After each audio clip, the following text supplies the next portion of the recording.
more on this, let's speak to Gulnur Aybet. She's the head of political science and international relations at Bahçeşehir University here in Istanbul. Gulnur, thank you very much for coming in again. So this latest tragic attack to strike Turkey, what are security forces doing to try and stop these attacks from happening as often as they do? Well, we've heard that they've actually thwarted about 24 attempted suicide bombing attacks. Obviously, they have to work very closely with the intelligence services and the police. So it's going to be a sort of joint service operation with all the security forces putting all their resources together. But it is very difficult, actually, when you have this kind of suicide attack, attacking particularly civilian areas where there are likely to be a lot of people, shopping and so forth. So we saw this with the London bombing 10 years ago, which happened during the commuting time.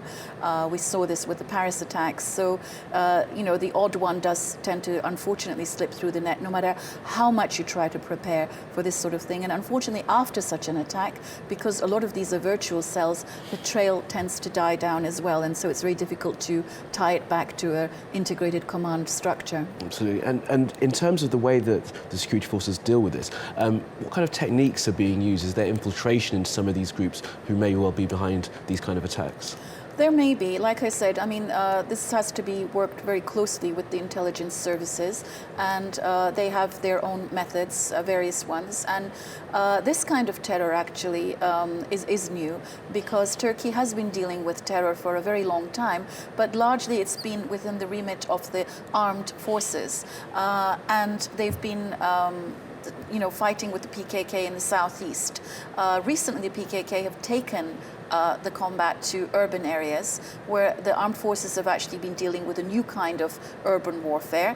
And now offshoots of the PKK and Daesh are bringing terror into the cities. Again, this is new. Yeah, what do you make of that change in tactics? Because it is new. The PKK historically targeted military sites, military personnel. What do you make of the change in tactics, and why now? Well, I think, if it is PKK, nobody's claimed anything yet, but if it is PKK, this would be an act of desperation because of the Syrian war, because they know that as the reality on the ground is shifting, particularly this announcement of a so-called federation of Syrian Kurds in the north, this is their chance of trying to change the end game and somehow have an impact of what's going on in Turkey, because they're all interlinked with each other. So timing is of essence for them. So they're going to push with the most violent tactics, including civilian targets, which they haven't done before, as much as they can to gain some stronghold during that time. But this is a typical terrorist tactic in trying to intimidate the government's counter-terrorist operations, trying to gain support for counter-terrorism and to instill fear in the public.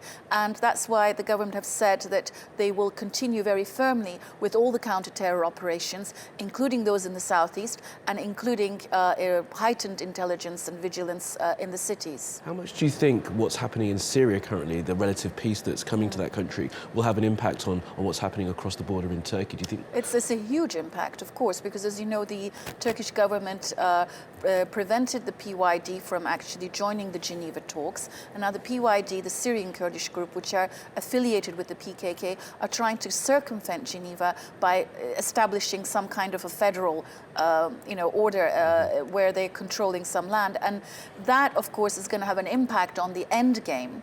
And of course, they have Russian support and American support. So that's obviously going to have an impact on what's happening in Turkey. And hence the PKK are pushing as far as they can, and their offshoots, because they know this is a golden opportunity for them that's never going to come again. Gulnur, fascinating as always. Thank you very much for coming in. Thank you.